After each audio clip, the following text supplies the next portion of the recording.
تبارك الذي جعل في السماء بروجا وجعل فيها سراجا وقمرا منيرا. تبارك الذي جعل في السماء بروجا وجعل فيها سراجا وقمرا منيرا. وهو الذي جعل الليل والنهار خلفة لمن أراد أن يذكر أو أراد شكورا. وعباد الرحمن الذين يمشون على الأرض هونا وإذا خاطبهم الجاهلون قالوا سلاما. والذين يبيتون لربهم سجدا وقياما.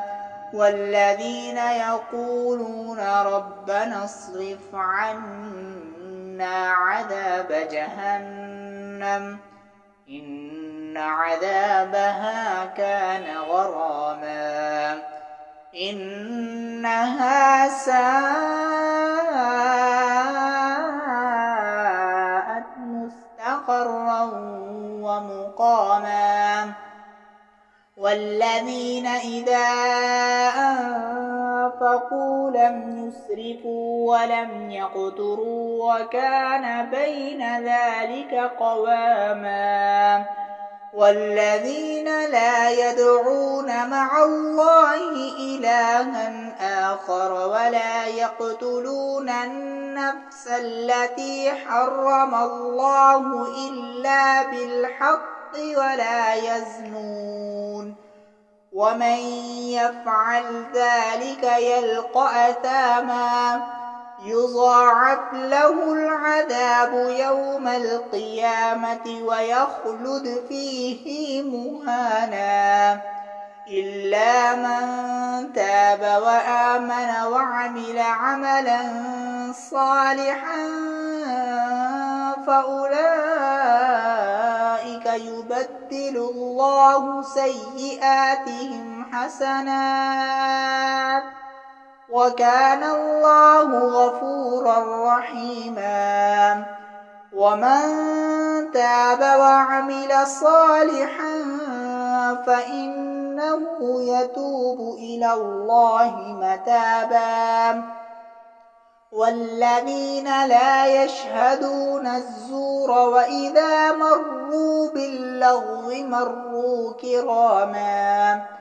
والذين إذا ذكروا بآيات ربهم لم يخروا عليها صما وعميانا. والذين يقولون ربنا هب لنا من أزواجنا وذرياتنا قرة أعين وجعلنا للمتقين إماما. أولئك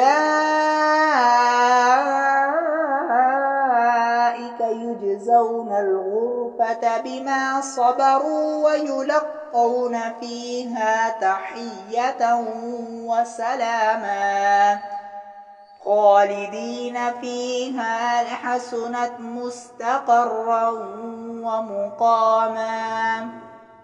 قل ما يعبأ بكم ربي لولا دعاؤكم فقد كذبتم فسوف يكون لزاما.